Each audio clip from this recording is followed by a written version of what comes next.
Welcome to Out of the Blank.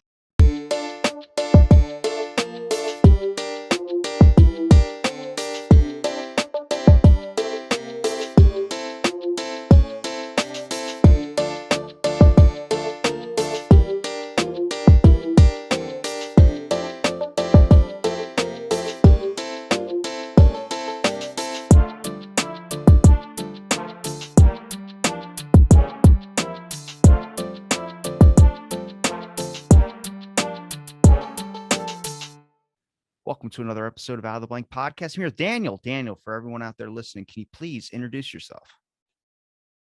Hi, everyone. So my name is Daniel Martins. I'm an academic doctor at the Institute of Psychiatry, Psychology, and Neuroscience at King's College London. And I'm currently doing research on the neurobiological basis of mental illness and on development of new treatments. So when we talk about mental illness, what types of mental illness are the ones that you really find? Because I mean, people have depression. Is there certain areas of the brain that you can see that are affected by depression? Is it like certain parts where you can take a scan and easily show like this part of the brain's not activated like a normal brain would be? Unfortunately, it's not that easy. So the truth is that mm, w- it's been only a few years since we really have good techniques to study the brain in life, basically in vivo. And I think we are at the point now where we have started to scratch the surface of a very complex machinery that we don't understand exactly yet very well how it works in health, left alone how it can go horry during mental illness. We have started now to try to understand a bit the mechanisms, the circuits, and how disruption of specific circuits can lead to certain symptoms. But the truth is that the brain is a very complex organ. And one particular aspect that is very complex about the brain, very complicated, is the fact that the brain, even though it's inside the skull and it's in our heads, it interacts with many things, including many things happening in our body, but also many things happening around us, with other people, with our context, with the environmental factors, which are so important and modulate the brain in ways that are extremely complex and that we do not really understand yet. So, yeah, to answer your question, it's a field that is kind of a bit in the early days, even though we have had neuroimaging techniques, for example, to study patients in vivo for a few decades now, 2 to 3 decades. But we are still facing some challenges in our precise models of how dysfunction in the brain can actually do mental illness. I kind of like that you're humble in an aspect of like we're learning mostly a lot more now in the past couple of years compared to maybe as long as we've had technology to scan it, because I think it's different from like an x-ray. An x-ray, you can tell like, okay, this guy's missing like one portion of his brain. Like you can obviously tell this chunk is taken out. But then when it comes to other things like environmental factors, comes to emotional influence, it comes to all these other things that makes a person uniquely different from another human being. I mean, they can have the same weight brain, but they can't have the same reactions, the same things of what we would call a personality, the same health challenges, maybe not genetic factors, but other factors when it comes to brain disease. I mean, that is a genetic factor, but I mean, the propensity could be from so many other influences, what I would say multifactorial, which just makes it super interesting because I start wondering like what makes people like tick, what makes people like happy, what makes people really interested in something. I know they always talk about like there's the left side of your brain and the right side. There's the creative, and then there's the more mathematical type thing. I'm like, I mean, are they as distinct as that? Because then if we start boiling it down into other aspects of like what makes someone a really good painter? Is it their environmental influence, or is it just the factor that they have some type of absorbed skill trait that's more than any other person that could have? Well, or eventually even maybe a bit of both. So the thing is like, especially in neuroscience, there's a lot of myth. And this classical distinction between the right and left brain is something that has been kind of hanging around for a few years now. And that right now we know that it's not as simple as that. Um, there's something very interesting in what you said that I think it's very important, especially in the context of mental illness and how we kind of trying to get around to understand a bit better what potential mechanisms might lead to these sort of disorders. It's very important to note a few facts here. The first fact is that, as you said, a lot of these traits, let's say even simple behavioral traits, not necessarily talking about mental illness, they are really multifactorial. So you have a component of genetic, which can be stronger or it can be weaker. In the case, for example, of mental illness, to follow a bit the direction of our conversation, we know that, for example, in certain disorders, if you look at how frequent these disorders are in identical twins as compared, for example, to what we typically call false twins, we do have signs that a lot of these disorders have a component, a genetic component, which we call heritability, which means that the genes probably explain to some extent the risk for the disease. The problem with the genetics, for example, is that these traits are so complex, which basically entails that sometimes measuring them is not easy. And they are very unlikely to be encoded by one single gene. And this is typically what in behavioral genetics people have been finding. It's very difficult to really pinpoint a gene for creativity, a gene for intelligence, a gene for schizophrenia, or a gene for depression. What we kind of have been trying to realize over the years is that there's a number of genes that are probably related and that confer risk or that confer some sort of advantages in specific traits. But these genes, each individual gene only contributes a very small percentage of this risk, which means that in total, genes probably contribute a substantial part or an important part, but each individual gene and getting to the bottom of which genes actually confer this risk is really difficult because each gene only confers a very small percentage of the risk. That's that's the first part about the genetics.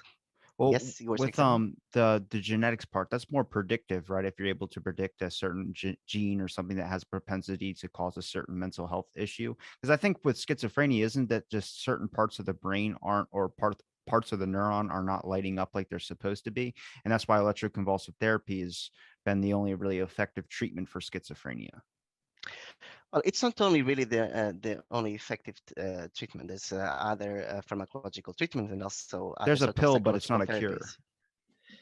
No, I mean, in general, psychiatric disorders, it's difficult to talk about the cure. But again, we need to open here a bit of a note that we are talking about patients that can be very different from each other. A patient with schizophrenia or with psychosis can be quite different from a patient with depression, which can be very different from a patient with an eating disorders, or just will be very different from a patient with a personality disorder. So we're talking about patients that are very different from each other, which might share some features, might share some symptoms, but may also be, but they are also different in many terms.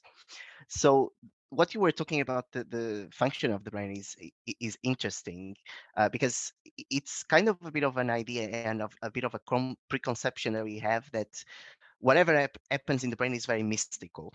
It's like the whatever happens in the brain is kind of sacred. But the truth is that the brain, as many other organs, is made of cells, and it's made of cells that connect to each other and that have many properties in terms of processing of information.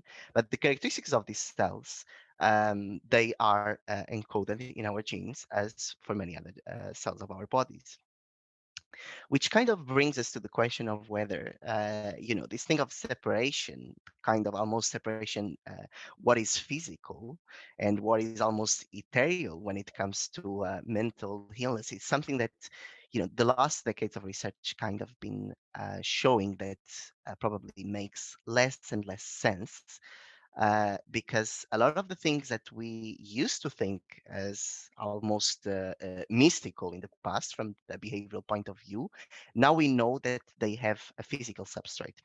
And that physical substrate is the brain.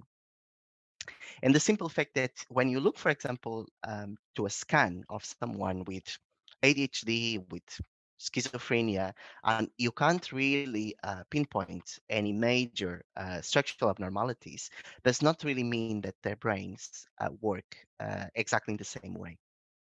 So if I would have to summarize probably what was the biggest contribution of neuroscience to psychiatry and to psychological theories in general, is this capacity and this ability to bring a physical substrate to a lot of the things that we used to think in the past as simply happening at a plane that is almost, the plane of the mind, and this kind of this dichotomy between what's physical and what is not physical.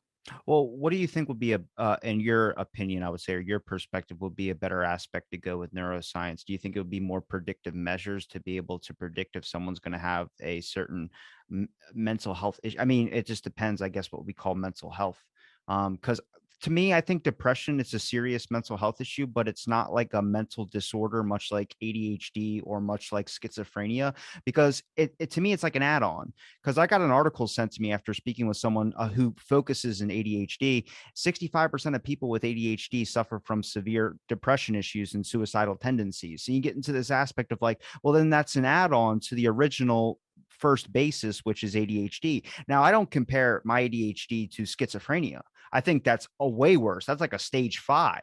But then we get different levels and different tiers. And I think with the more common that depression is now becoming, with so many other factors out there, I think that more common aspect makes it less severe in certain cases, or at least certain stigmatized areas. Before, you talked about depression, you talked about, I'm not feeling so good today. Someone will tell you to suck it up and move on with your day. Now you say something and people actually look to you like, hey, maybe you need to talk to someone. Maybe you need to do this. And then we can see it per person affect them differently. Some people get depression off of just contemplating their own existence. I mean, that's an environmental factor. If you start analyzing the things around you and you start realizing the places that you are necessarily in right now might seem like it's distorted in your brain, that you might, like for me, for instance, if I examine my life or something, I go, damn, I should be like, I could be get like, I need to do movie deals. I need to like, cause I see Tom Holland and he's the same fucking age as me. So I'm like, well, I mean, you get into these aspects where you start comparisons are probably the biggest deceit of evil, but everyone's got doubts. It's just, I feel like there's certain moments in your life or certain times in it as well, too, that your brain somehow distorts the reality that you're in. And the way that you've been examining your life all up until that point has been completely different. But now you've somehow gotten critical. I think every single person knows the feeling of like, they're way out of school. They've been out of school 15 years, but they wake up in the middle of the night like, oh my God, I got a homework assignment due. No, you don't. Why is your brain doing that to you? It doesn't know. I don't know. I mean, but that's what's mystical about it. It's like, it's so interesting because whenever the topic of mental health gets up, people either feel like they want to apply their invoice to it or apply their thoughts to it, but also people who don't have it think that it'll never hit them. And I go, well, it could hit you now and it can hit you when you're 90 years old. The fact that if you make life without suffering from some type of depression, that's a rare miracle type thing because we don't really know what it causes. There's so many multifactorial things that lead into that. Now, I just ranted, but it's just interesting to me because I talk to people who run like male wellness clinics and all these other types of things. You start getting into this aspect of like, holy crap, like everyone's perceiving, like we all know that me and you right now are in this Zoom call, but at the same time, we're having thoughts going in our head. We're having all these different things that are going on under the skin that we can't see. And it's so complex and so fascinating that it does link into this, like, I wouldn't say religious aspect, but ethereal sense where it's somehow like unexplainable, but somehow uncharted territory, even though it's the closest thing to us. Like that's to me is freaking fascinating. Yeah, I mean, I think you kind of brought a few points that are very important here for the conversation. The one important point that you started with is that, when we talk about mental illness, we need to have in mind that a lot of these labels that we put to people in terms of diagnosis, they are to an extent a bit conventions that are useful for us doctors from a clinical point of view, so that we kind of can guide a bit better people on what kind of treatment options they might have for the specific challenges that they are facing. But the truth is that there's a lot of comorbidity between a lot of these disorders. For example, if someone has schizophrenia, this does not mean that in a certain period of life cannot have depression.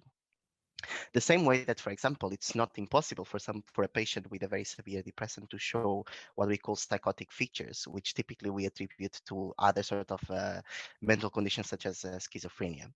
So, which kind of makes me get back to the point of the importance of neuroscience, because this is something that we still did not manage to achieve well, which is to try to understand more than thinking about the features that people show from a behavioral point of view, from a thought point of view. Can we really take all of these people that face challenges with mental health, and really categorize them from a biological point of view? Is the brain of someone with depression very different from someone with psychosis, or is the brain of someone with depression very different from someone with autism? And this is something that I really think that we start to probably try to think a bit more in the future. And there's been some initiatives on this topic, something that we call kind of research domain criteria approach, which kind of tries to make us forget a bit about the labels, about the diagnosis, and focus more on the symptoms. Okay, so for example, thinking about negative affect, positive affect, these sort of things, and kind of try to understand a bit better, first of all, what's the neurobiology behind these sort of constructs? Second of all, how do these constructs really go and move across the board in terms of diagnosis? Because, you know, from our experience in working with these patients, we know that there's a lot of features that are common.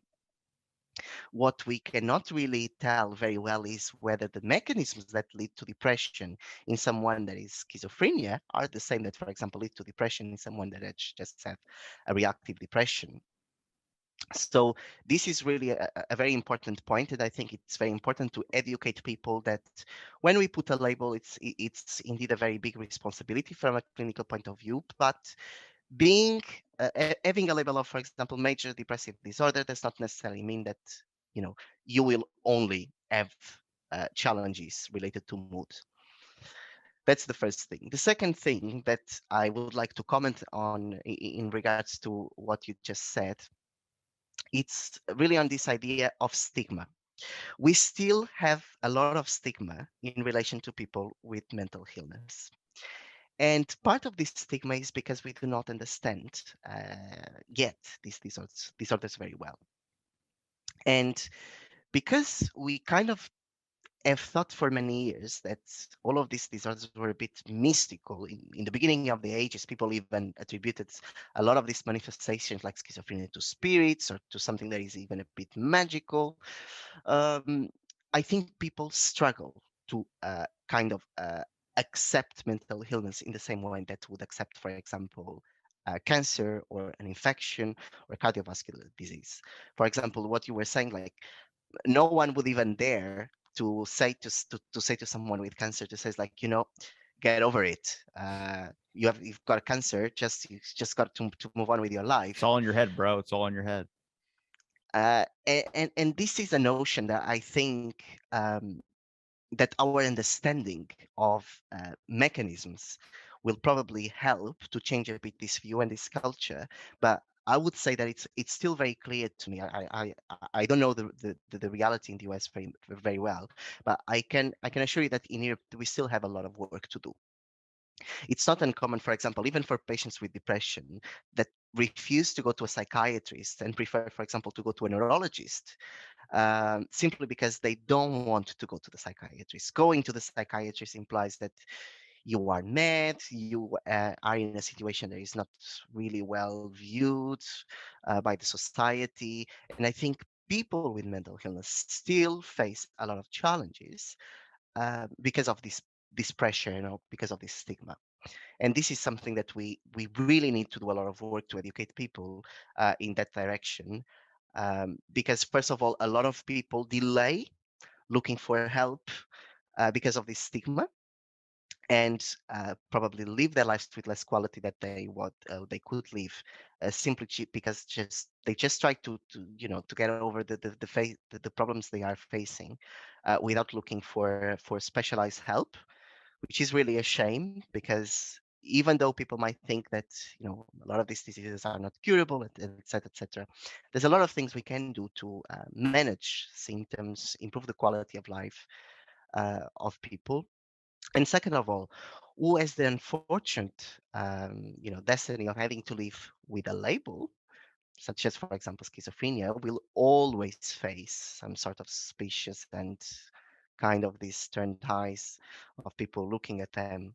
Um, Well, that's the disease in general. That's what it makes you do, is think that people are watching you and doing all these crazy things. I just think when we talk about like the route of like, now I'm not an alternative medicine guy, but I've talked to a lot of people who do focus on like that type of alternative medicine. I think pills work. I just think we have a misdiagnosis problem as well too. I think as soon as someone says like, I'm not feeling too good today, or I'm having this type of thing, a doctor is more than happy to write off a prescription, especially in the US. I mean, over 100,000 people from the ages of 19 to 49 died last year of opioid addiction.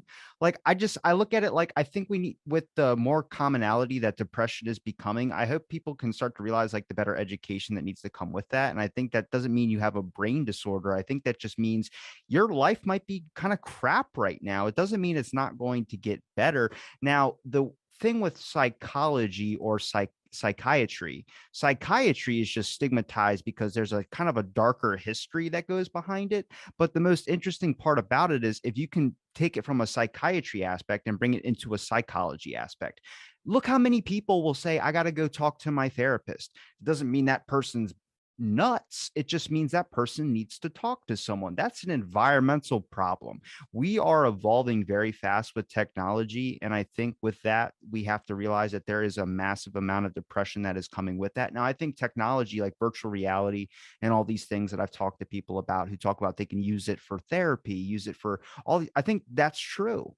But I also think that it's not educated to people for them to do that. A lot of it's scrolling on social media, and you're planning a Hawaii trip, and next thing you know, you can't go because you spend too much money on Amazon. I have no clue, but there's these small factors where we get distracted. We get a lot of information, and sometimes that information can be over consuming. And the issue with that is kids my age and kids younger will go into a doctor's office and talk about like, I'm just not feeling happy anymore, I'm just not doing this, and the doctor go, I'm going to prescribe you some Lexapro. I'm going to prescribe you some this. And it's like, well, hold on a second. Maybe like they just have something going on in their life that isn't the best. And then a psychologist can figure that out. A psychologist can be, you just need to talk to someone.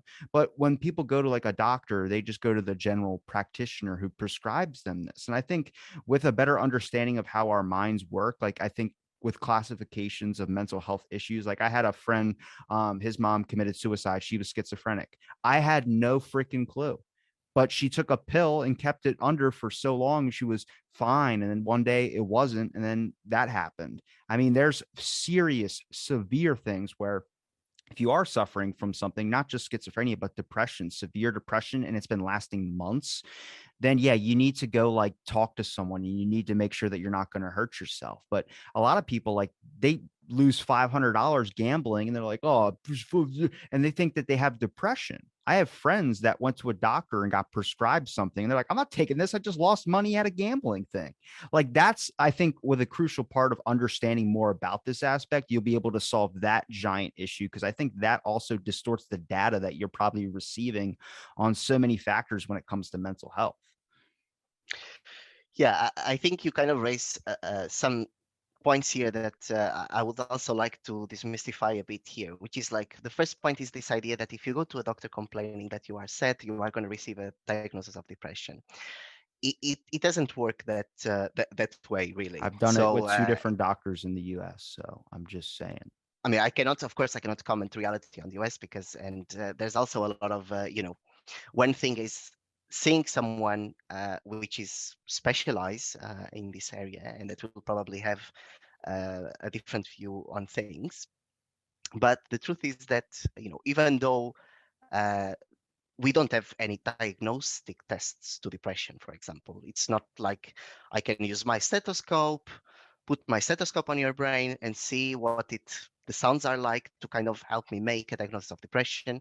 I cannot ask for a blood test, but this does not necessarily mean that the type of diagnosis we make are not necessarily based on criteria. Well, The, the, do, the important thing here, hold on though. real quick to a point to what you just said. In the UK, do they not ask you, did they not give you like a 6 question thing on a scale of 1 to 10? How are you feeling today on a scale of 1 to 10? Have you thought about hurting yourself on a scale of 1 to 10? Have you ever tried to hurt yourself on a scale of 1 to 10? How bad is your alcohol consumption on a scale? They don't ask you those?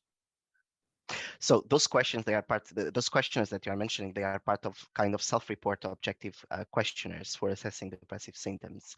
And of course, yes, we do use them as a tool of routine, but this does not necessarily mean that you would definitely or in a very standard and straightforward way make a diagnosis of depression simply because someone will score this or that value.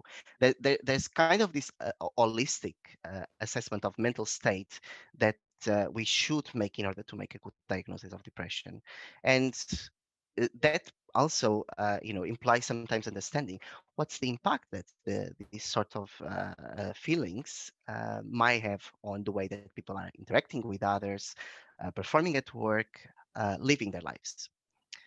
So, there's a reason why we still don't have computers replacing doctors. And that reason is because there's a very important human component in the way we do medicine. We normally we say that medicine is not only a science, it's a scientific art because it's definitely based on science. It's most of the times we practice medicine based on what we called evidence, based on research. But at the same time, there's a very important human component, which is related to the way and to the heart of doing medicine. That is very important to the way we interact with patients, and that can influence massively the way that things go after you have seen a patient for the first time. But this to say that, yes, we are still lacking the sort of objective tools that we would like to have in order to make diagnosis. But this does not necessarily mean that if someone comes to me saying that, oh, I'm just really sad, that you are not going to try to understand exactly what's the context of what's happening here. Things, for example, that how long have you been sad? How is this been impacting in your life? So there's a lot of features, a lot of characteristics that of these episodes that we try to understand in order to make a proper diagnosis of depression.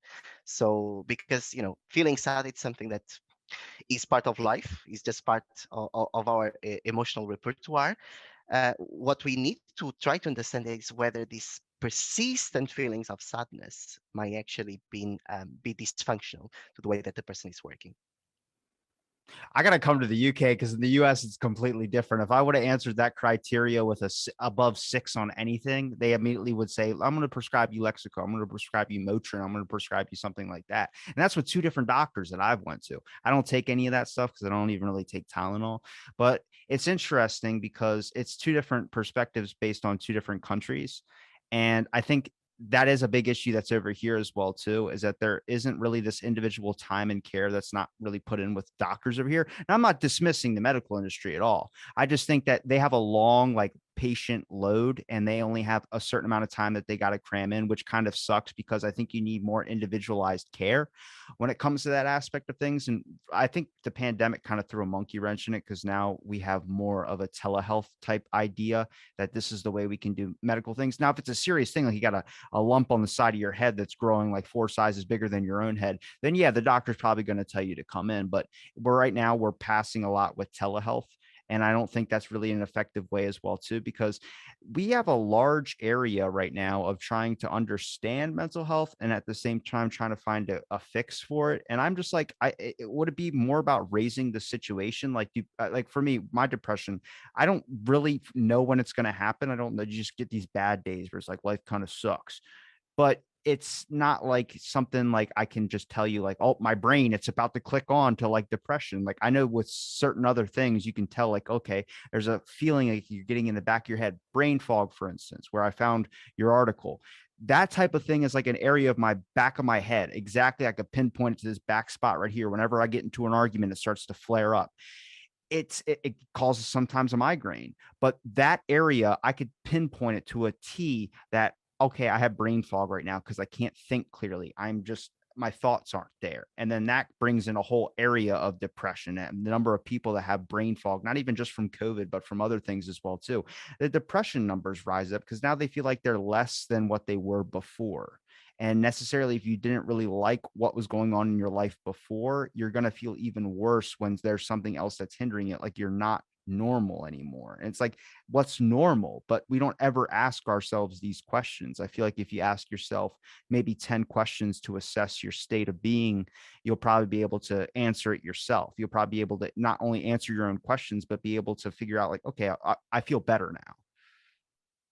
Yeah, let me just pick a few points of what you said, because I think you raise a few things here that are very I important can't tell if also I'm to. saying good things or bad things. The way you say it's No, like I I'm think, picking.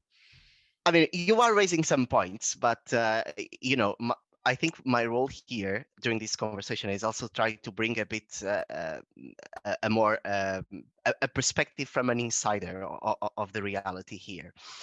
The I think we doctors are kind of blamed with this idea that if someone comes to us complaining, for example, let's say low mood, we are going to straight away prescribe a drug.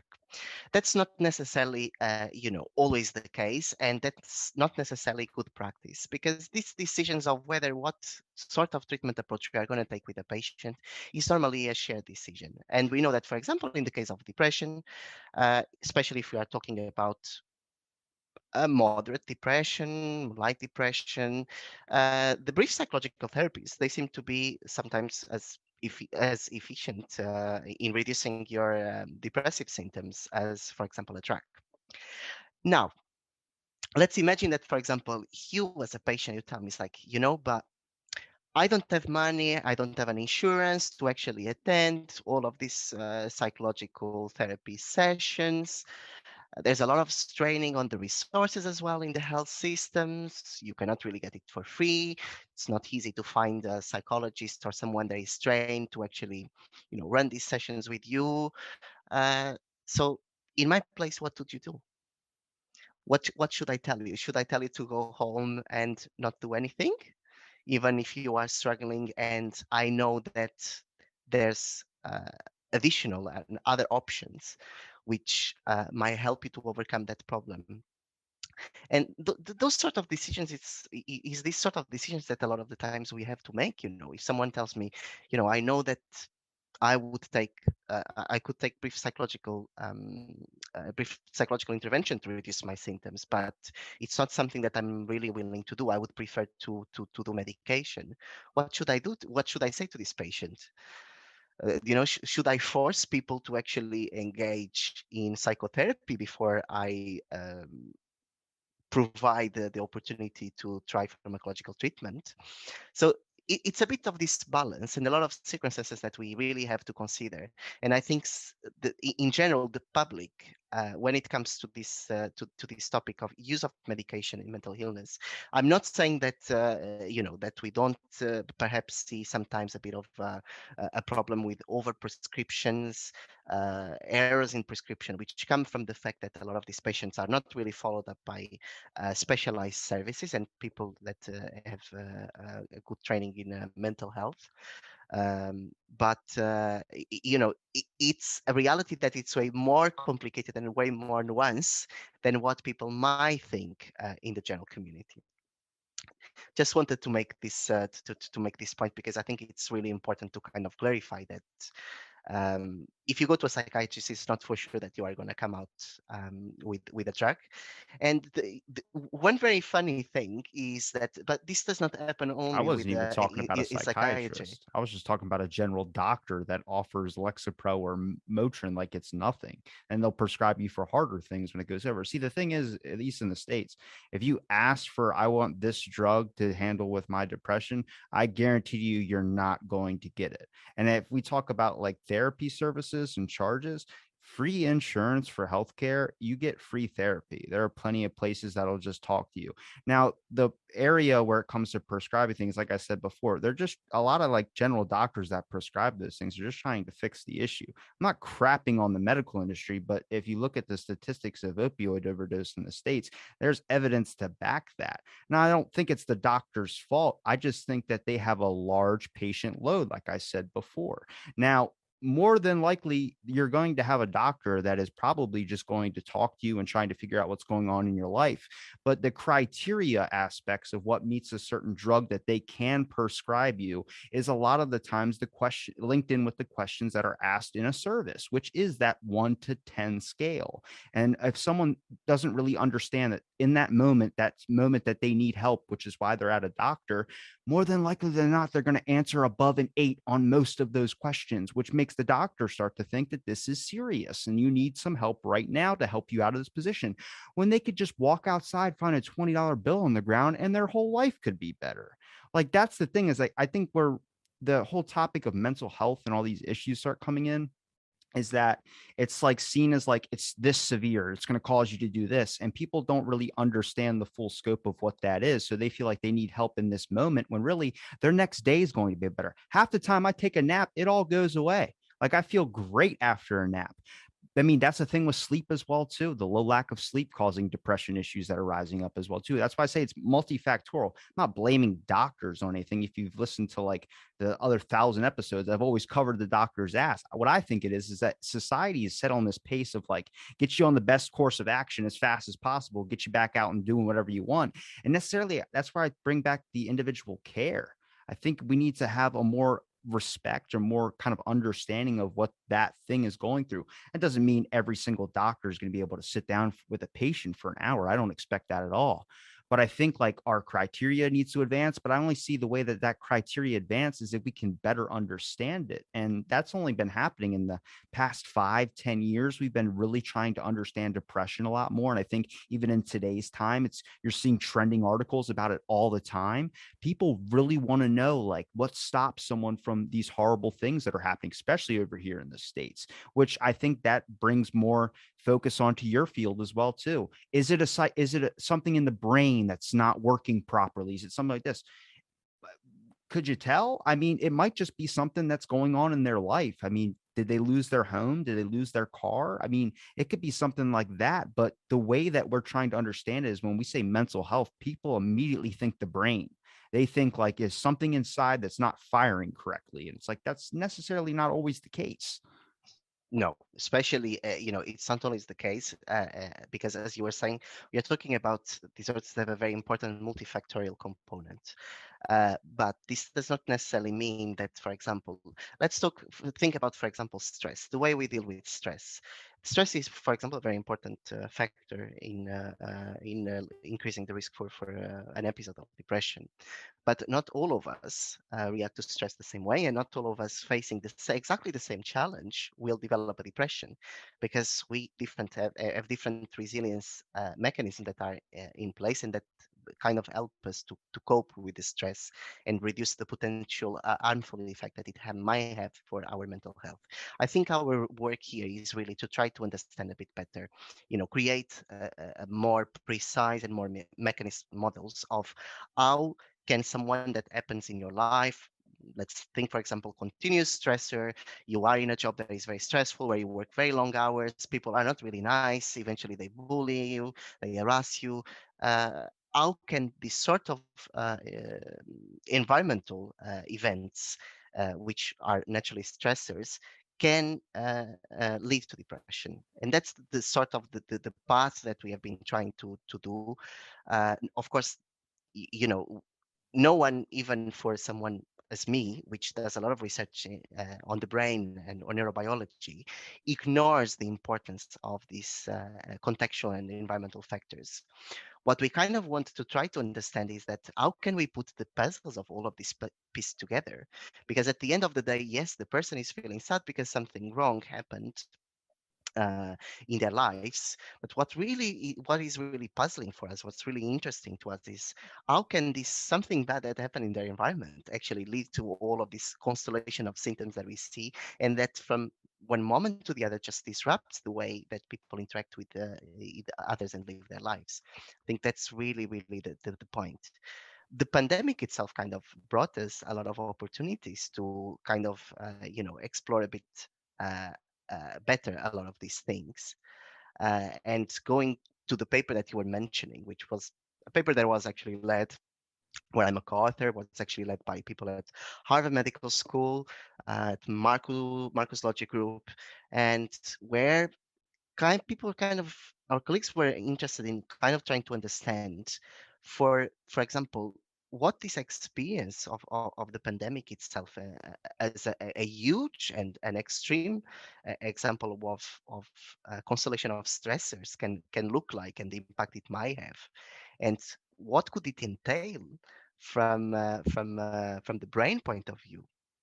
And I think this sort of opportunity was pretty unique, and underscored very, very well the importance of the contextual factors, societal factors, interactions with others, the practice of exercise, and many other things our lifestyle do have, for the functioning of our brains. Would it be easier just to tell if it was temporary or if it was permanent? I think that's where you have a lot of people like myself that are worried about brain fog, is that we don't really understand it yet. And it's not kind of like your environmental factors. Like, for instance, weather. It's cloudy as hell right now. And it's been cloudy most of the week. We had one sunny day. A lot of people talk about, man, just weather just makes me want to sit inside and do nothing. It's crappy for my mood. That's temporary because the weather's going to change. But when you talk about brain fog and you talk about this area where people aren't feeling like themselves anymore and feeling like this is going to be like, I thought I did everything right. And you're telling me that I have this long lasting thing. What is it? An infection of the brain? I mean, then an article comes out saying that since you can't smell, that it's actually partial brain damage. And you're like, what? And you're getting into this area where people just want to know, am I going to go back to where it was before? Or is this something I'm going to have to live with? Is this what they call the new normal? And I think if we're able to classify if it's temporary or if it's permanent, there's going to be treatments for it down the road. I'm not saying that there's not going to be, but it's about understanding it. And right now, people are scared. And when people are scared, that's when they take drastic action. Take a person with depression that ends up taking their own life. I had a friend do it 2 years ago, said he was going to shoot himself, and he did. Now, was his life crap? I don't know, because he didn't talk to people. But could the next day, if he wouldn't have done that, his life been completely different? 100%. But it's the way that we handle things in stressful situations. I think stress is a big factor into depression as well, too, if you're not handling it correctly. You said stress, people handle it differently. Some people isolate. Some people get really angry and break stuff. Some people yell at other people. We all handle it in a little bit of a different way and a different method. And some of those methods can actually lead to even more depression, such as isolation. Not talking to anybody about your stress doesn't cause the stress to go away. You might feel better 25 or 35 minutes later when you're over or you forget about the problem, move on to the next thing. But then if you sleep, you just sleep on the problem. And this is like it's just this whole, like, it's so broad, this topic, because there's, especially when you talk about, like, if we bring it back to brain fog, that's something where I think a lot more people are experiencing it, even if they haven't gotten COVID or if they have gotten COVID. And the only things that we can see that were, I guess, initially headed towards first was the no smell thing. I think everyone knew about the no smell thing, but now brain fog's becoming more known, which hopefully we're going to get some resources in it, which is beneficial to people who actually have a severe, like, genetic disorder where they do experience brain fog. Now we're going to get two birds with one stone, in a sense. You're going to have more people trying to figure out what brain fog is, which in turn, if they find a treatment, they can help the people that are suffering it from a genetic thing. But people who are having it right now, who might be going through, like, a really, I would say, a turmoil in their life and feeling like this is never going to end because it's been a couple of months and they don't see any talks or major news announcements about it, they feel like they have to do something drastic. And that's just the way that we learn to solve problems, sadly, or an instinctual thing, I guess, about us, that we've acts very, very severe over some problems sometimes, and that is not necessarily the best choice. I mean, that's just my thoughts on that, but I think, it makes a little bit of sense. Yeah, I think right now we are still lacking answers, and actually, this post-COVID-19 syndrome is something that really interests me since the beginning of the pandemic, and it's an area where I've actually started to do a lot of research more recently, mostly because a lot of the issues that people are raising now with post-COVID-19, for example, this thing of the brain fog, which you know if we kind of try to objectify a bit more and be a bit more precise in defining what is brain fog, it's kind of this more colloquial term that people use to describe their issues and their problems with the capacity of thinking and processing.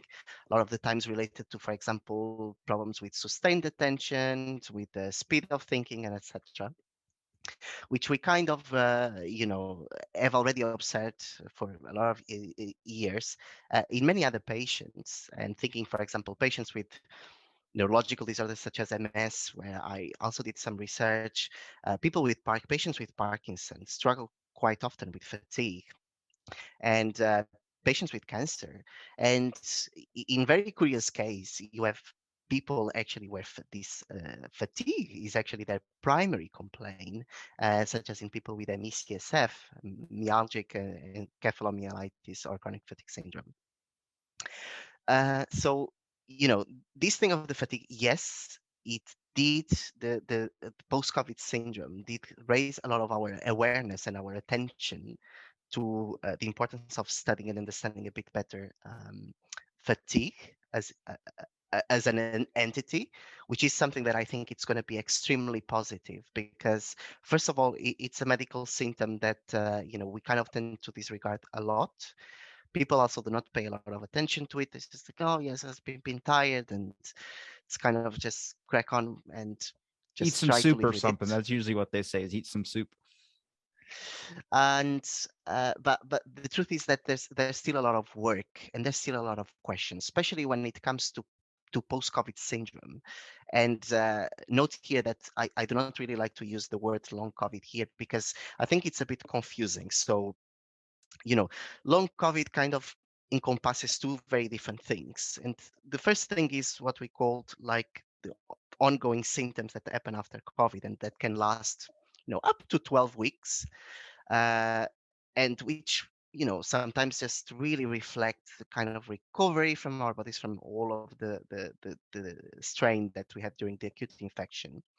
When we talk about post-COVID syndrome, we are talking about these people that still after 3 months, after 12 weeks, show these sort of medical symptoms that did not exist before, that happened after the acute phase of the infection, and that cannot be really explained by other medical cases. If you tell me, for example, that someone had COVID, really big issues, for example, with their respiratory function, that they have they had permanent scars and issues in their lungs, it's not that surprised that they will have breathlessness and that they will struggle with, in being fatigued when they exercise or when they have anything that raise their activity levels. But the truth is about post-COVID-19 is that there's a substantial proportion of these people, of the survivors of the infection, that actually are now starting to complain quite often of this cognitive fatigue, of this mental fog, if you want, physical fatigue, which is something that they were not struggling before the infection, and that seemed to be kind of one of the primary complaints of what we call post-COVID 19 syndrome. It seems we still don't know very well how frequent this is, mostly because this thing of trying to understand what exactly is post-COVID-19 syndrome? What symptoms does it entail? If you do a quick search on PubMed, you're going to find many, many, many papers with probably more than 100 symptoms of people that people have reported after COVID. But the truth is that, it's very difficult to really disentangle these apart. Which of these symptoms might actually reflect part of this syndrome, post-COVID-19 syndrome, and which of these factors might have been, for example, related to what people experienced during the pandemic, because it was a really difficult and very stressful moment for all of us. The very few studies where they actually had a proper control group, for example, comparing what people after COVID look like as compared to people that have been hospitalized with the flu, and thinking for those of you that eventually don't really know that, but the flu can also be a quite severe disease. There seems to exist some symptoms that seem to persist and that might be slightly different in prevalence as compared to other conditions. And fatigue is one of these conditions. But again, while we kind of, it seems that the world only woken now to fatigue, the issues with fatigue is something that we already know very well from few years, and eventually not even that surprising in COVID, because COVID is an infection, and there's a lot of infections, including viral infections, which kind of might trigger some responses in our bodies that then lead to these post-infection syndromes. A lot of them that are accompanied by fatigue. I'm thinking, for example, about Epstein-Barr, the typical kiss disease that a lot of adolescents have. Some of the adolescents develop these symptoms of fatigue after infection, and developing fatigue after infection is something that we are already quite aware. What we are trying to understand now is what are the mechanisms of this fatigue, because this is something that we still could not really get to the bottom of the question yet, and whether this is really different from what we have been observing in other medical conditions or not, or how specific this post COVID-19 syndrome with fatigue might actually be.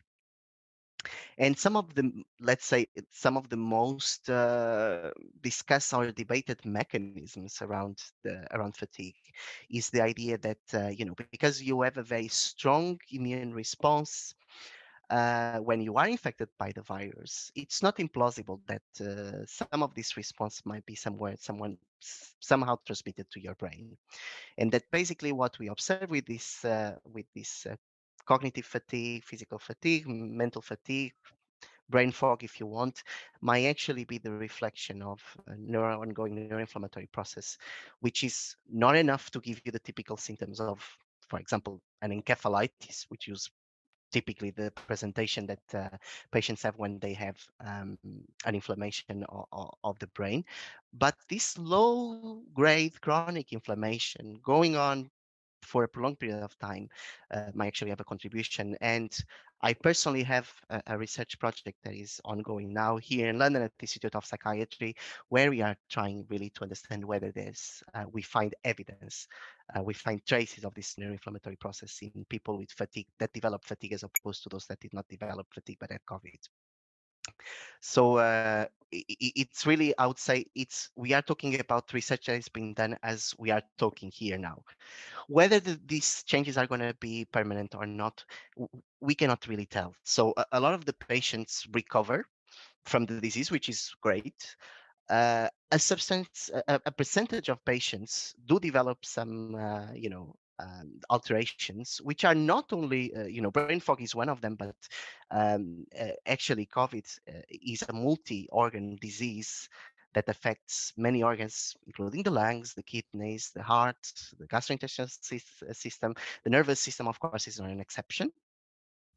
And how permanent that might or might not be, it's something that we cannot really tell, because we are talking about something that started 2 years ago, and we still don't have enough time of follow up to really tell whether this sort of damages and consequences of the infection might be permanent or not.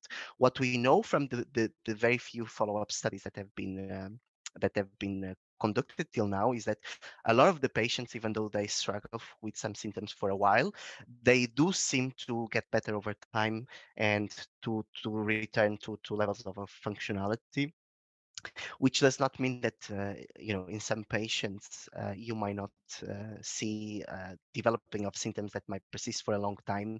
And we must be aware that the symptoms that kind of make part of this post-COVID-19 syndrome, we have people reporting these sort of symptoms, some of them for quite a few months now, which should really prompt us to use all of the research knowledge we accumulated till now to the service of these people to try to understand exactly what is it that is going on, what are the mechanisms. Because once you get to the bottom of the mechanism, then you can start thinking about how can I treat these issues? How can I treat this brain fog? How can I treat this fatigue? Because this is something that we are really not used to do. Even in people, for example, with MECSF, which is kind of a very mysterious syndrome that have enticed a lot of research over the years, but the truth is that we still do not understand it very well, and we never really got to the bottom of what this kind of syndrome is. We don't really know how to treat these patients very well. So there's some evidence for CBT, there's some evidence for behavioral interventions, but if you tell me it's like, okay, I have MECSF, can you give me a drug to help me with my fatigue?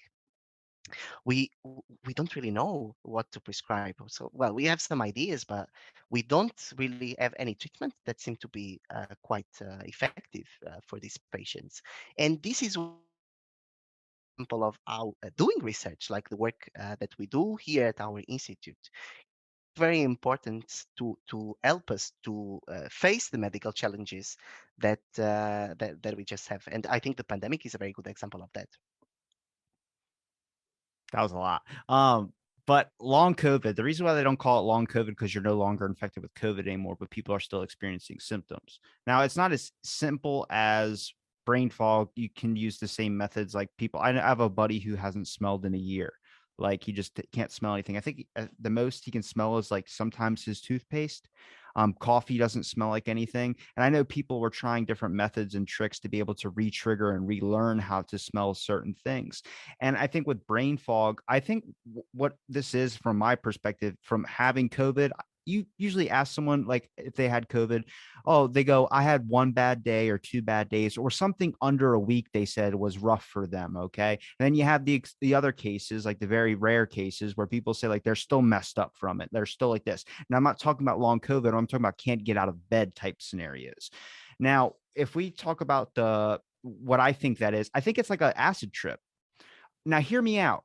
That one day that I had that was really bad was like being high. I couldn't think. My eyes were all watery. Everything felt distorted. And I felt like this. Now, if you look at people that speak openly bad about cannabis, talk about how it messed their whole entire life up, the common symptoms where marijuana would have that type of effect are an actual huge mental disorders, such as bipolar disorder, such as schizophrenia, such as this. Now, it can be more beneficial. There are people that use it as a therapeutic or something that helps with their disease, but there are the people that experience an opposite effect and what they would usually call like a green out or something like that. But if you look up these cases online, which I have done because I'm one of these people that experience horrible side effects from marijuana, I just can't handle it.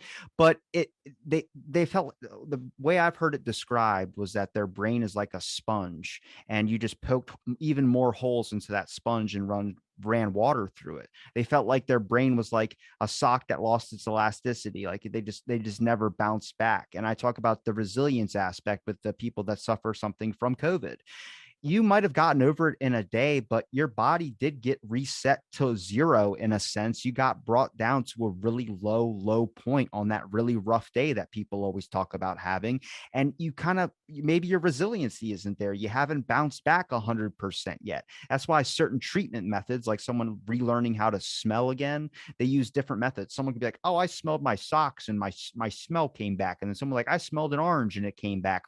It's going to be different. So your resiliency can actually be boosted by certain things. For instance, when I have brain fog, if I sit outside, I'm no longer infected with COVID. But if I sit under the sun for a full day, I feel great. It goes away. I don't know what that is. It doesn't work for every single person that has brain fog, but it's different to me. Maybe it's a sense of like your body needs different methods or different things to help bounce back, which makes an individual cure, not just one thing, but a bunch of different stuff to be able to help you out in these certain areas. It's like, well, you mentioned someone with cancer, like you don't shame somebody for saying like they have cancer, but you also don't yell at them when they say like if some person goes, I treated my cancer with cheese. If that worked for that person, that's a rare case. It's probably not going to work for you, but that's a rare case. But that's the same thing with this long COVID stuff, or not really long COVID, but this post COVID stuff. People have different methods of trying. I mean, if you, not saying TikTok's a good method to go by, but if you look on there, people are posting videos all the time of like, this is how I got my brain to start smelling things again. And they're trying like burning an orange and doing all these types of things.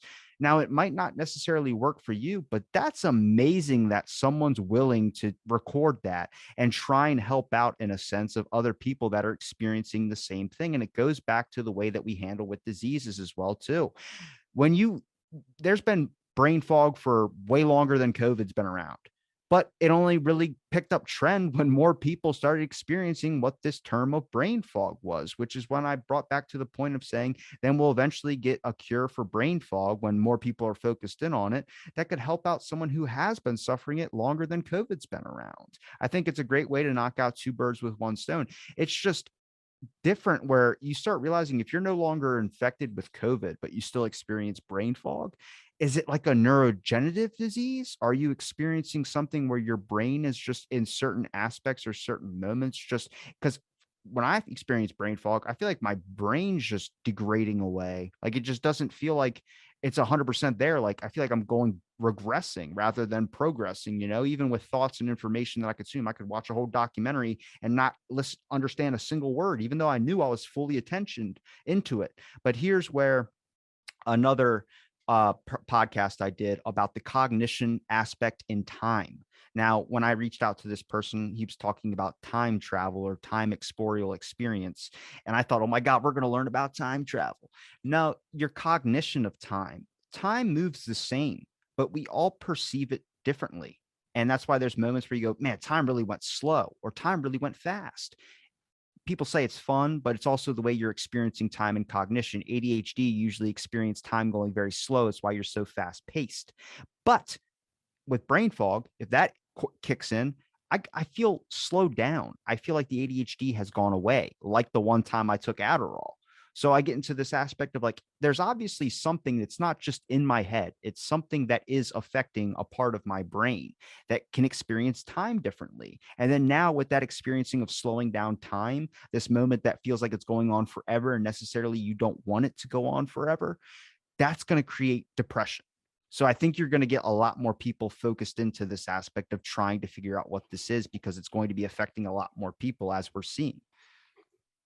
Yeah, there's an important point here, which is like the fact this is not only a self-report complaint. So yes, the people complain and do raise up this issue of cognitive deficits and fatigue after COVID. But there's a few very interesting studies here in the UK from Professor Hannah Hampshire that studied cognition in people post-COVID and even during the pandemic, using a very large data set that's been collected online using the British Intelligence Challenge test, where it could very clearly see that these cognitive deficits post-COVID are objective. So even if you put people doing tasks that involve certain aspects of cognition, such as, for example, sustained attention, people post-COVID, at least some of them, will show objective deficits in these sort of tasks. And you can even quantify, like Adam did a very interesting exercise, which was kind of trying to understand in terms of aging, how much do this decline of in cognition would look like in terms of years past. And what basically estimated is that the decline in cognition that people show in this period post-COVID seems to be the kind of equivalent of 20 years aging, more or less.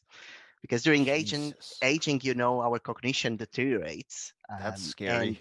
this kind of alterations that we have been seeing in people post-COVID kind of seem to be looking like the aging process of 20 years. This said, we need to be aware that this is still very early research. We know that these deficits are not only self-complaint, so it's not people just complaining about something that cannot be objectified. In cognitive tasks, in the period post-COVID, people do show objective deficits in some of these tasks. Things seem to get better with time, and at least seem to be related to the severity of how severe your COVID was during the acute phase of the disease, which is something that we do not always see. For example, in the case of fatigue, we have a lot of people that had only mild symptoms or almost no symptoms, and that still complain about fatigue post-COVID, even though they did not require hospitalization or any sort of ventilatory support. But in terms of cognition, the deficits are clearly objective. And this is something that we will really need to do a lot of work to understand. Because the truth is that, you were mentioning about the sort of things that might work to you to kind of helping you getting over it. Uh, I kind of, as you, I enjoy this and I appreciate this spirit of community that people very often build around a disease or a condition or a symptom. I think the important thing that we have to bear in mind here is that the way we treat things and the way we should intervene on people needs to be evidence-based. So what we recommend people to do to kind of overcome their problems need to be guided by what the best evidence at a certain moment is. And the truth is that for now, uh, we don't know exactly, because this is something that is still quite recent, and a lot of research will have to come to kind of help us to understand a bit better. First of all, what should we do with these patients? And these are the decisions that will need to be informed by what the mechanisms underlying these sort of cognitive deficits and other sort of issues might look like in the pre post COVID.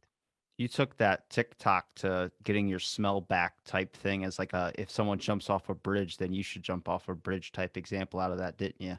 I don't think that like if we sit there and say what someone puts up saying you can smell an orange and get your smell back, I don't think that's bad because if we're talking about we should base in what evidence is. I mean, at this point we have no evidence on what to treat it with. So if someone finds a way that works for them, I just think it's you should try it yourself too. Now, I wouldn't go to the extreme of saying try jumping a train or something like that to get your, I wouldn't go that far. But if it's something as simple as a 2-second TikTok video that could possibly, I mean, we don't have evidence on it. It's the same thing as with the actual science as well, too. We don't have evidence on what cures brain fog. But I think when you realize that people can have this sense of community aspect when they're vulnerable, especially when you're sick of something, when you're tired. A lot of people go onto their deathbed and they say, "Oh, that's when they became religious." It's because they were vulnerable. They were at this moment where they turned and they were looking for anything to help them on this aspect. And I think that's an important part that shows empathy in people.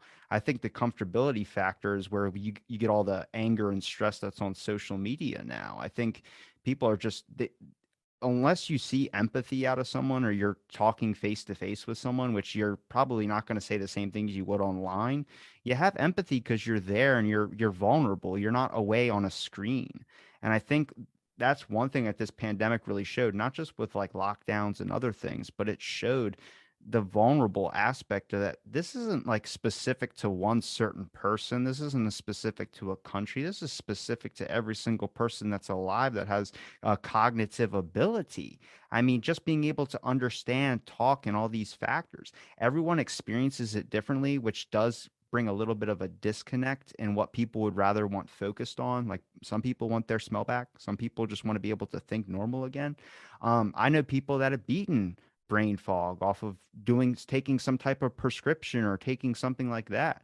I think it's really interesting to see how like as much as you can say like society could be divided or as much as you hear about society being divided or the world's kind of gone this thing, I'm like I get their perspective, but I also see like a huge benefit when everyone's kind of vulnerable and you get to see this aspect of people really take care and take charge of trying to give the best information they possibly can to people out there. Now you should trust good sources as well too, But just the factor that like a common person that would have never, held a door open for you starts to hold a door open for you because they realize like they're in this vulnerable spot with you, which was like that during the pandemic. People really cared about other people, and then it kind of went a little bit darker. Um, but I think that's a great start. That shows that like humankind and society isn't in this dark turning point. I give a huge gracious leniency. I mean, just applaud too to science in general. I think the best part about science, and I've heard you say this a couple of times where like we don't know or you don't know. I just go, someone listening to that's like, that's right, science doesn't know. I look at it like this. I'm glad you don't know because you're going to figure it out. I'm not saying you aren't going to figure it out. Obviously, that's going to happen. But I think that's the best part about it is that there's a transparency aspect of it. It allows people to connect again, it allows people to get in there and be like, okay, I'm not going to hold you against things you don't know. Just it's the honesty aspect. Well, knowing what we don't know is actually much more important in science than knowing what we know, because Why do we that's really dream? what drives revolution, what drives exploration. But let me just go back here to the point. Is like, yes, I totally agree with you on the importance of these communities of support, and I think they do really showcase the best that our humanity has to offer. The problem here, and I think that's something that I would really like also to take this opportunity to actually discuss with you here and convey this message, which is like the importance of the sources and of the quality of the information. If there is something that this pandemic taught us, is that it's very easy to spread misinformation, especially nowadays in the days of these social networks. It's really easy to spread information that is not accurate, that is not useful, and that can actually be harmful. So and unfortunately, when it comes to health, I think we still have a lot of work to do on what we call literacy, health literacy, educate people to be able to kind of, look at the information that they consume, and being able to kind of tease apart what is reasonable, what is not reasonable, what is evidence-based, what is not evidence-based. And that if these social media platforms do create a huge opportunity for people to come together, help each other, share tips on the ways to overcome certain problems. They also open some avenues for some misinformation that I would urge people to actually pay attention and try to put their critical appraisal skills. Which episode uh, did you watch of mine that you had a problem with? Sorry? Which episode of mine did you watch that you had a problem with? Usually when someone hits this topic, it's something that they heard that I said or someone I had on that said something, and then next thing you know, No, we got to no, run through actually this. it wasn't any of the episodes. But let's think, for example, about this pandemic and all of the controversy about, for example, the tweets from Trump, and with all of this, He doesn't tweet. all the inform of the He doesn't of have the a Twitter. misinformation is. Yes, it's a Twitter, but the thing is that it's spread very easily He around the doesn't world. have Twitter is what I'm saying, is that he's banned off Twitter and he refuses even Yeah, Elon I Musk to know go that, back on but it. this So is an example. This is an example of how, you know, it's not difficult for information to spread nowadays. And even though there are, of course, mechanisms of kind of in for certain sources of ensuring the quality of the information that is spread, in other cases this is not necessarily the case, which means that it's more and more it's important that all of us as citizens are capable of having some critical appraisal of the information that we consume. And what I would urge people to do is that, if this is sometimes, it's medical information is sometimes very complex and difficult to understand for someone that is you know lay on this sort of nomenclature. If you have questions, do discuss with health professionals, because normally people are very keen to try to explain and to provide as much information as they can, but don't engage in making decisions about what you do to your health based simply on information that you cannot understand, because that can actually be harmful. can I have an example? I don't know. Let's think, for example, about cases where people said like you should drink alcohol to kill COVID. But You know, the freaking CDC at the beginning said that cigarettes actually might keep COVID away. And then they changed it and said actually cigarettes would make your lungs worse and more infected to COVID. And then next thing you know, they wrote something about CBD gummies. I mean, I'm not saying that when we talk about misinformation and disinformation, the thing is that a lot of people, I've had people from the NHO or the NIH on this show. I've had people from the WHO on the show, and I've had the complete opposite side as well, too. Doesn't mean you need to take their things for fact, but you also need to hear the perspectives out. And I think we can all sit in agreement and understand that not we all don't know what the fuck's going on. I mean, Yes, that's the big absolutely, question. absolutely, Robbie. I think the importance of the things that I would like the point that I wanted to make is that, in God we trust if we believe in God, but the others must bring data. Okay, and there are some decisions that some things that we consume in terms of information that are might be completely neutral, others not necessarily. And it's kind of making this exercise of critically appraising and in order to make informed decisions, that I think it's more and more important. And not everyone is really ready to exercise their appraisal on when it comes to medical information. And from that point of view, I still think that it's very important that people do try to reach to the reliable sources to discuss this information, take the different perspectives that might have, because you know especially on the issues that on the topics that we don't know, sometimes we don't even have one single angle of the discussion, which means that you need to be able to understand all of the information to balance everything out and try to understand, like, okay, what might work for me, what might not work for me, what is the best for my situation, what my is there anything else that I could do? But this is something that you cannot really do if you do not have an understanding and you are not able to critically appraise the sort of information that you are consuming. And what I mean when I raise this topic is that I'm sometimes slightly concerned about some of the things that I see really spreading, for example, on Twitter, on Instagram, on Facebook, of things that might actually lead people to explore avenues that, first of all, might be harmful and might delay them to actually get to other solutions that might actually help and that have been shown to help them. I have an And this is example. something that is You well. mentioned Let's Twitter, think. so I'm just curious, 'cause I'm on Twitter too, but I don't think you should be looking at Twitter as your source of light for information. I don't think anybody should. That's a cesspool of crap. Will Smith was trending on there for I think almost a month straight about slapping Chris Rock. If you consider that a information platform, I don't know what to tell you. Yeah, I mean, I can give you an example. Of course, this is going to be a bit of a controversial topic here because we are going to Oh touch a Jesus. topic that is not very consensual, which is homeopathy. But let's think, for example, about like remembering a case. It was not that many years ago. It was like of an adolescent that ended up dying with a tonsillitis because he was trying to treat the infection with homeopathy for a while. This is a death that was completely preventable. It's like it's a very clear infection.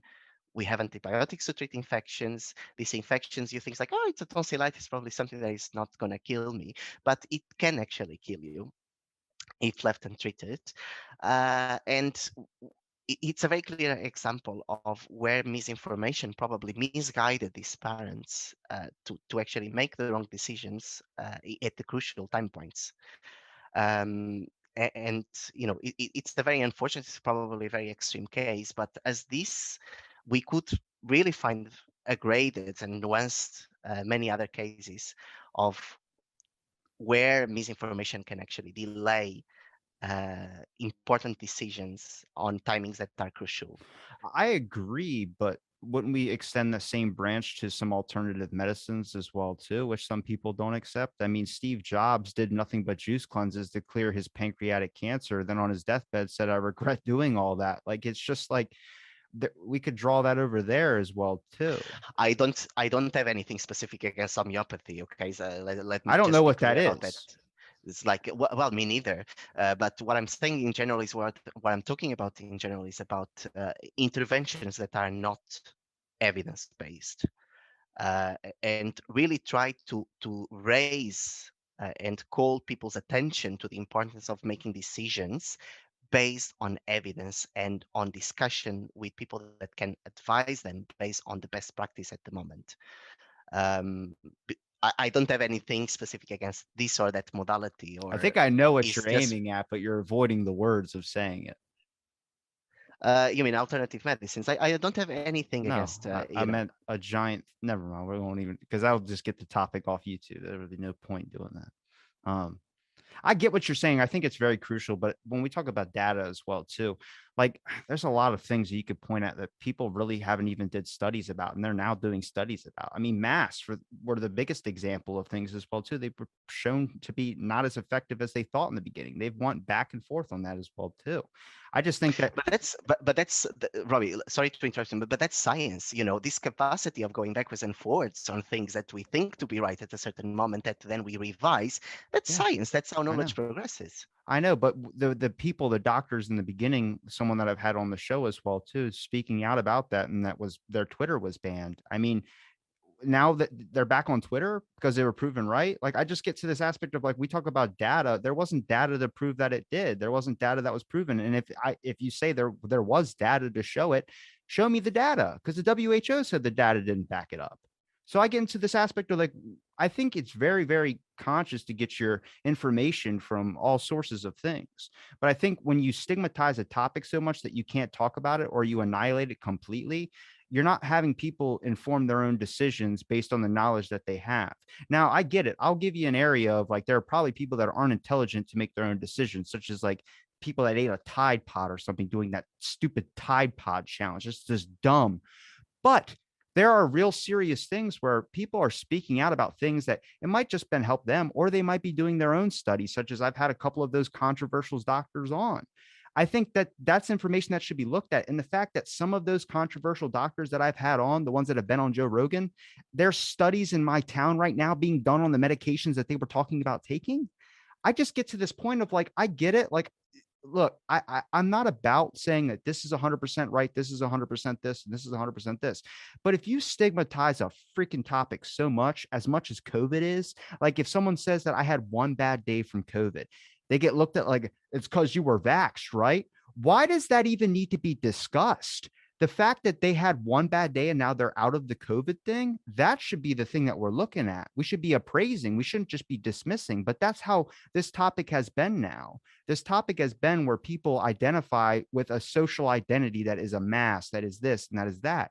And that's a really, really scary time for a lot of people. There's a lot of tension right now in this world because of these topics. And I think it's because we stigmatize it so much. You say trust the science. I give science so much leniency, but I also just think that it's very, very dumb to say that we're all equal in this world when if you don't value someone else's perspective, then they're no longer your equal. And that's a really, really like, I mean, it's a crucial thing about who we are as people. And we lose that sometimes because we don't know a person's name. We don't see a person's face. We don't do all these things that really connect us to the person that we're might be attacking or might be appraising. I think you need to get to know people. And I think you need to understand all points of basis where they're coming from. Your medical degree, your whatever doctor, whatever you got. I went to school for chemical dependency. So I'm not going to sit here and lecture someone about taking drugs or anything, but I'm sure as hell going to have my perspective on it as well too. And my perspective isn't set in stone. You shouldn't have a perspective that's set in stone. Well, all topics and all discussions have their own merits. It's like I think, especially when it comes to science, science is not dogmatic. We are not here to accept things passively. We are here to actually, again, to be aware, to know what we don't know, and ask the right questions. But most Science isn't, importantly, that wait, science isn't dogmatic, but academia is dogmatic. I got 1,000 something episodes that'll tell you academia is dogmatic from, and you know it that to be true. don't let's not go there because that would be for another episode. But I think the important question here is that things are dynamic. Things are dynamic. Knowledge is very dynamic, especially for people that do science. If you are a good scientist and if you are doing it well, keep asking questions and doubting. It's something that is common, and most important than that, uh, you know, all discussions are important. Discussing all sorts of topics are important. When you do not discuss, you are basically giving space to people to actually sometimes spread misinformation because you are not giving yourself the opportunity to refute an argument or to actually debate whatever needs to be debated. So I think it's a very dangerous exercise to kind of sometimes avoid certain topics or certain dimensions that we, sometimes we don't really want to go there. But this discussion, this debate, and public debate on the topics that matter for the society should always be a way to go. I don't know about the debate thing. Like my show has everything. My show doesn't steer away from topics. But if we talk about society steering away from topics, if you talk about a debate, what debate has been done effectively that doesn't end in a giant argument where no information gets drawn out of it? I mean, there's no debates that happen across that ever where two people shake hands at the ending and walk away. There's no conversation that gets over. There's people that cut off each other, interrupt each other. I think a couple times in this episode we were kind of going back and forth in a sense as well too.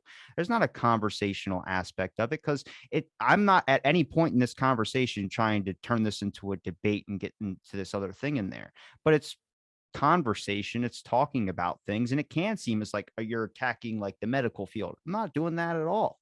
I'm just saying that there's not, when we talk about debates, if we talk about any of these things, someone's going to have an opinion, someone's going to have something, but they don't really care to hear the other side, I would say, which I have very strong views about really nothing.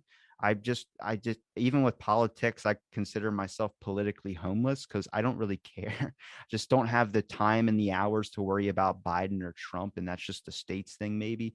But some people want you to pick a side and they don't like that you're a middle roader. And I'm just like, well, if I choose someone based on their political platform, does that open up the area of conversation, or does it just leave me one path where I just stick with the person that I agree with the most? Like that's in society and Twitter, you can find that as well too. There's reasons why there's groups, there's all these types of things that we identify with as what we call tribe mentality, I would say. And then they close them off to avoid trolls or people who want to disturb that piece. And that makes sense. That makes perfect sense. But what about the people that just want to learn and want to talk and want to understand more as well too? I think we get really like we lose a lot of aspects of our human, I guess essential being when we really, I guess, close ourselves off so much and stick with the groups that we know. I mean, I'd love there to be a platform out there on television that was like what they would call a debate, but was just actually just two people. Like if you have two friends talking about a topic that they disagree on, eventually it even gets a little bit heated sometimes, but they know that, afterwards they hang out, get a beer or something, but sometimes they won't talk to each other for a couple of days. And I don't know why that's about us as people, that we have to feel that way sometimes, where we just argue and then feel like we have to never talk to this person again, or just because they don't agree with us that we should never be friends. I'm sure me and you could easily go get a beer after this. It's just, that's the thing, is like there's none of that. You need, when you are in a conversation or a debate like that, like it's on television, or how a lot of these social platforms where you see someone tweet, and then Twitter's the best example. You see someone tweet, someone comments on that tweet, and then it's a long, like 100 Twitter thread to where they're up at 3 o'clock in the morning and they're still tweeting at this person, not getting sleep. I mean, they're not de-stressing afterwards. They're just sucked in. So then you don't have that moment where, you go to bed, you wake up, you go, I got to see what this person said about me. There was no de-stress. Sleep is not de-stress. Sleep is just a time skip. You just literally wake up 6 or 7 hours later, or however long you sleep, with the same baggage and same crap. That's a weird way how society thinks about things. From talking to a sleep scientist, he was like, we usually just sleep to get over our problems. And I said that example earlier. I said, I sleep and my depression goes away.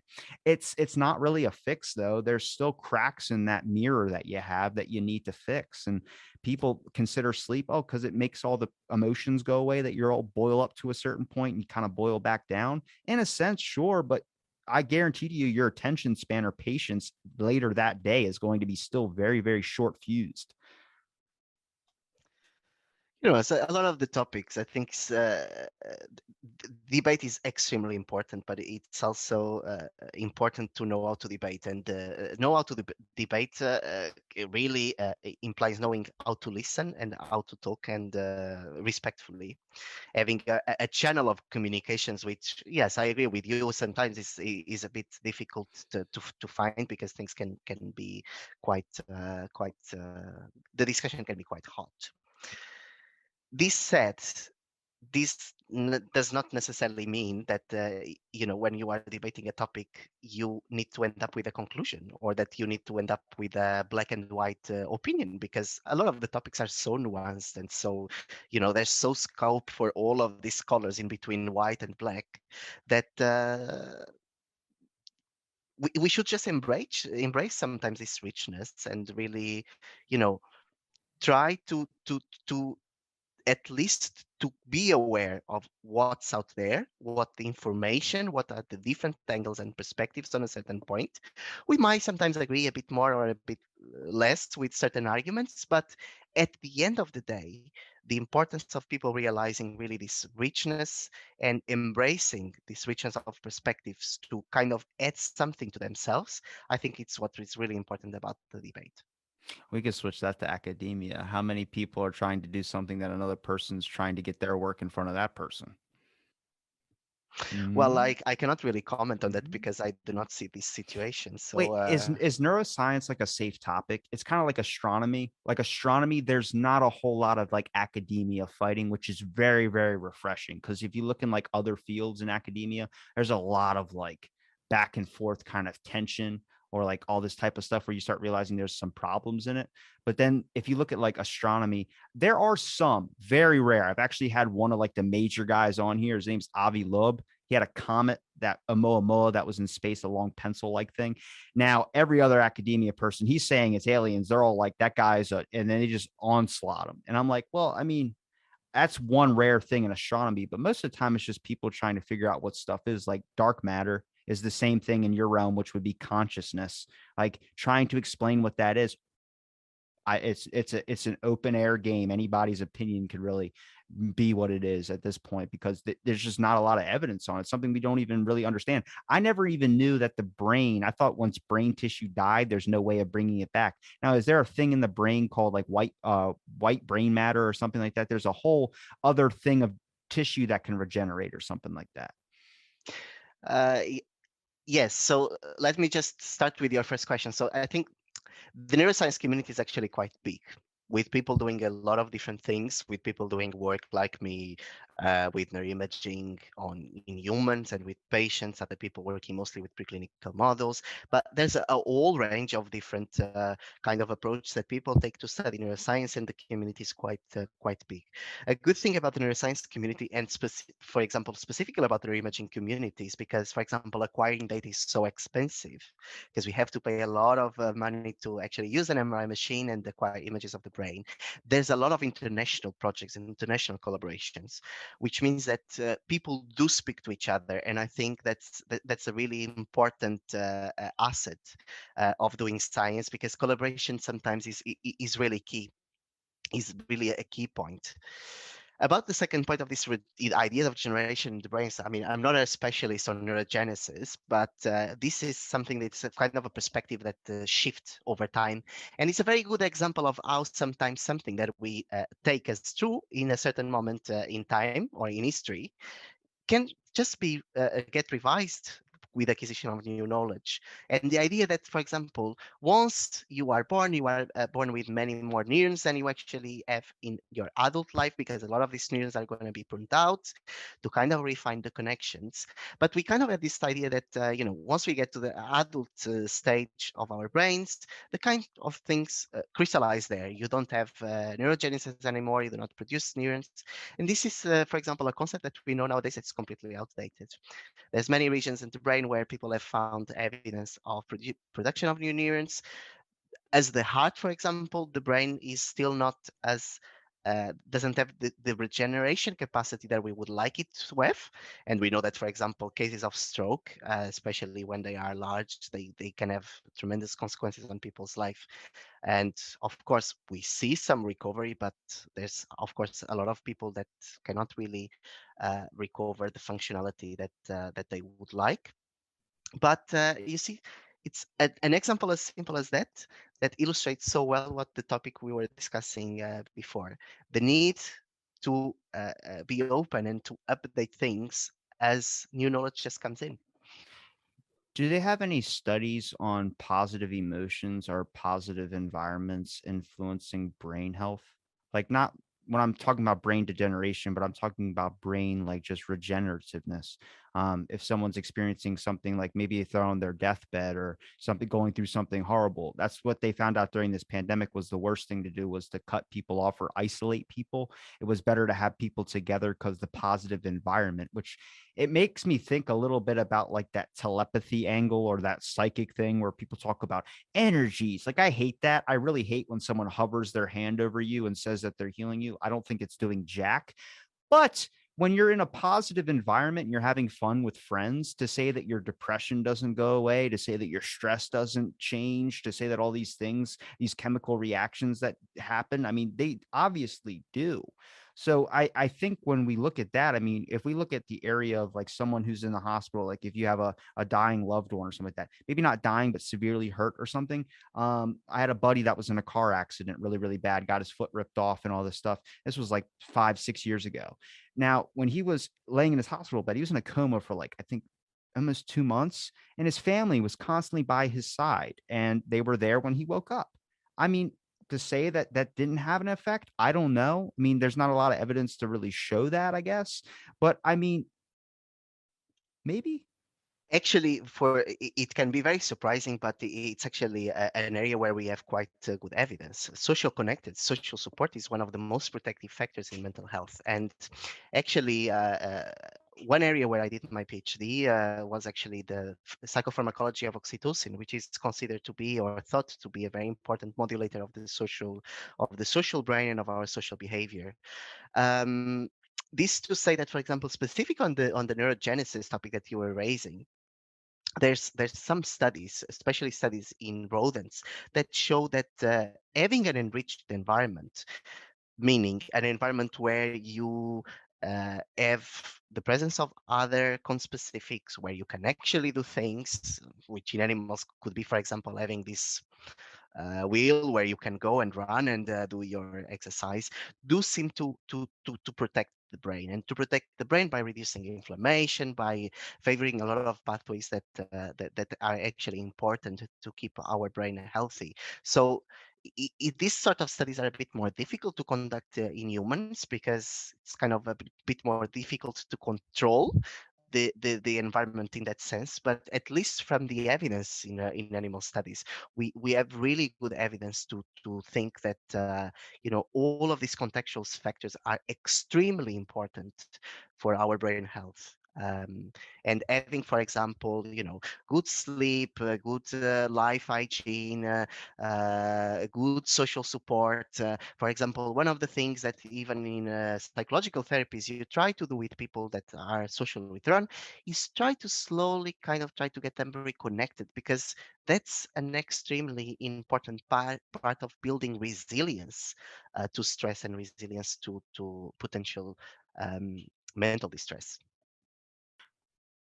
When so this might be a little bit of a segue, but when it comes to like, there's a guy named Wim Hof who's known as the Iceman. Have you ever heard of him? No. He conditioned, like, he goes in the middle of, like, he climbed Mount Everest in sandals and underwear. He didn't wear a shirt or pants or anything. He's known as the Iceman because he can handle severe cold climates. Like, he swims like in those like glacier waters with actual icebergs in the background. Now, he trained himself to be able to do that. It's not just conditioning of his body, but he also speaks of it from a conditioning of his mentality and pushing out his resilience. So is there like a whole lot of evidence that that's possible? Someone walking on coals or someone doing something extreme that we all know for a normal person, average general public probably couldn't do, is just by training your brain to resist or build up its pain tolerance. There's some, there's some kind of anecdotal cases, even in the case of depression, of people kind of trying to, see the impact that training, for example, swim training in very cold waters, might have on depressive symptoms and on building resistance to potential future relapses. But I would say that, for now, this is sort of anecdotal evidence. What you are kind of describing here, this idea of conditioning your body and brain to deal with the stress and kind of desensitize the brain to the presence of chronic and continuous stressors. It's kind of something that makes a bit of sense from a biological point of view, but I think I must highlight here that none of this, I could not make a recommendation to people to go and do this based on evidence, because this evidence does not exist. So the very few studies that exist are actually not enough to allow us to make a very, have a very strong view on whether it might work or might not work for specific indications. But there's been some cases and very small studies out there kind of looking into that. And one last question with brain fog, which is, with that slight little bit of inflammatory that's happening in the, or the inflammation that's happening like kind of in the back of the head, could it be possible that's restricting like maybe oxygen from reaching the brain? Because like a lot of times, like with brain fog, especially people talk about fatigue, usually fatigue gets people lightheaded, and lightheaded usually leads to passing out, where I start wondering if that inflammation might be having some slight effect on someone's like spine, or someone's type of maybe just blood flow to their head or something, that causes them to get out of breath and maybe cause them to get this dizziness feeling and this sense, because it brings it, because I have a my mom's friend who suffers from epilepsy, which is why she can't drive. And I start wondering like how many people have brain fog that they're just tolerating. Like we say that you eventually get used to it. In a sense, it's like back pain. I have back pain, but I feel normal, even though I know I have back pain, but I'm just used to it. I'm not, it's everyday type feeling. You eventually, and then next thing you go to a chiropractor, you're like, holy crap, I feel amazing. So I go like with brain fog, if you eventually get used to it and forget that you really understand what you were like before, forget like that. It's kind of like a blind person who eventually goes blind, not just starting off blind. Eventually they forget what someone's face looks like, because you can't remember after a certain amount of time or certain whatever. So if you get used to brain fog and you're driving, I mean, how dangerous is that if you get this fatigue feeling and you don't pull over? I mean, you get to this point of like it's like an epilepsy situation. Well, we are talking about a situation that can actually bring enormous personal and societal costs, right? Because first of all, it decreases your life and limits your life massively, because people that really struggle with fatigue and with the brain fog at some point, they cannot go to work, that they cannot really live their lives normally, and if they cannot do that, of course, all of this impacts with huge societal costs, especially if we think that a lot of people, if there's a true significant association between COVID and developing of post-COVID-19, with the amount of people that we got infected over the last years in this short period of time, will have a quite significant proportion of people with these sort of symptoms, which is another factor that personally to me kind of made me a lot of sense to kind of design projects that can actually speak to this recent but very timely medical challenge. Uh, in relation to neuroinflammation and oxygen, and well, it's something that we still don't know, and it's something that in our study we are going to definitely look out. What we know from this, from the epidemiological studies, is that you do not necessarily have to have had severe respiratory distress and respiratory dysfunction with lack of oxygenation or decreasing the level of oxygen in our blood to develop this brain fog, which makes us believe that there might be a contributing factor, but there's certainly something else, because that could not explain brain fog or persistent fatigue in all individuals, because not everyone with this symptom actually had respiratory dysfunction to a level that would compromise the amount of oxygen reaching the brain. But we will still look into it, and we are looking to assess the metabolism of the brain more generally, because we know that, for example, in cases of ME/CSF, people have found some evidence for this sort of neuroinflammatory processes, which makes sense because the condition clinically it's kind of similar to what some people experience in more severe cases uh, with post-COVID syndrome. But we also know that these patients typically show also alterations in the metabolism more generally, even though it's kind of a bit difficult to understand exactly in which direction things go. I would say that the vast majority of studies kind of point out that there's an overall decrease in metabolism during MECSF, but this also tells us that there's also a lot of controversy and a lot of different results coming from different studies. Most of the times, because sometimes the samples are very small, there's a lot of methodological limitations. But this is a topic that is definitely interesting in the context of post-COVID syndrome, mostly because of the similarities with the ME-CSF situation. You said that it wouldn't affect respiratory, but could it affect respiratory? You have a panic attack. It's the room starts closing in on you in your mind. Next, you know, you start breathing very, very fast. You start hyperventilating. That's kind of the similar thing with some aspects of passing out, or I would say fatigue, when it comes to brain fog as well too. People not just being able to think about their thoughts, but then they start panicking that they feel different, they feel off, and next thing you know, you have a hyperventilation situation happen where someone passes out. I'm just Yeah, this yeah, is yeah. food for thought. I'm just tossing a couple things out there. Is where my mind goes when I start thinking about these types of things. The mechanisms there are a bit different though, because this sort of sensation of of breathlessness when you are having a panic attack, it's kind of your body is in alarm state. It's an extremely state of anxiety with this perception of imminent death. And what happens is that your heart starts to beat very fast. You start to breathe very, very fast as well, which is what we call hyperventilation, which kind of have also metabolic effects with the amounts of CO in your blood and etc. So it's a bit of a different thing we are talking about here. Of course, if you cannot really think clearly, you are in a situation where you start to get frustrated, you start to get anxious about potentially about the future, which is like, is this thing going to go away or not? Am I going to be like this from this moment on? Of course, this is also a very a topic and a situation that creates a lot of anxiety on people. And it's a bit unfortunate for us medical community to say we don't really know.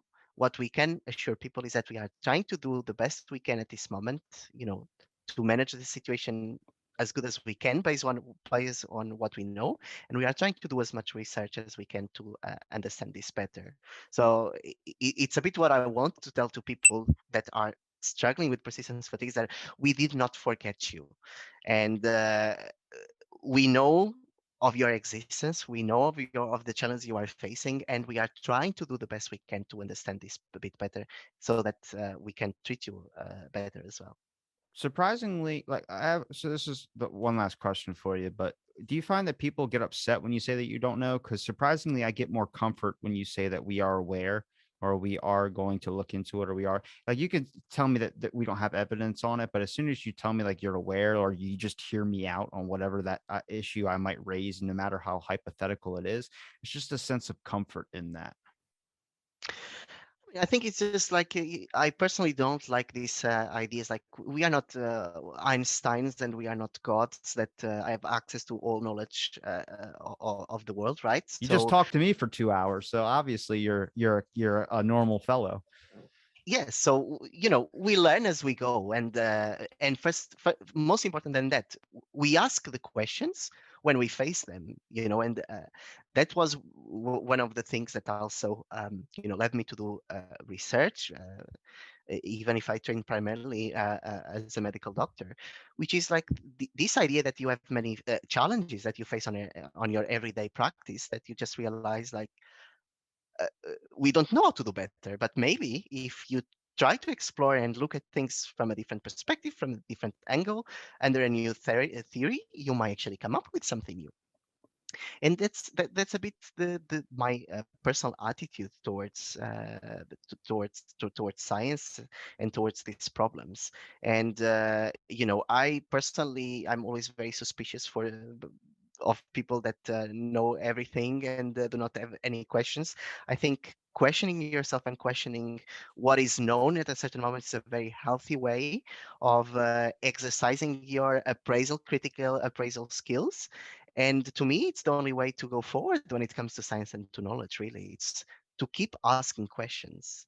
there's probably never going to be a moment where where I will sit in this chair and I will think to myself, Daniel, yes, you figured it all, and that's it.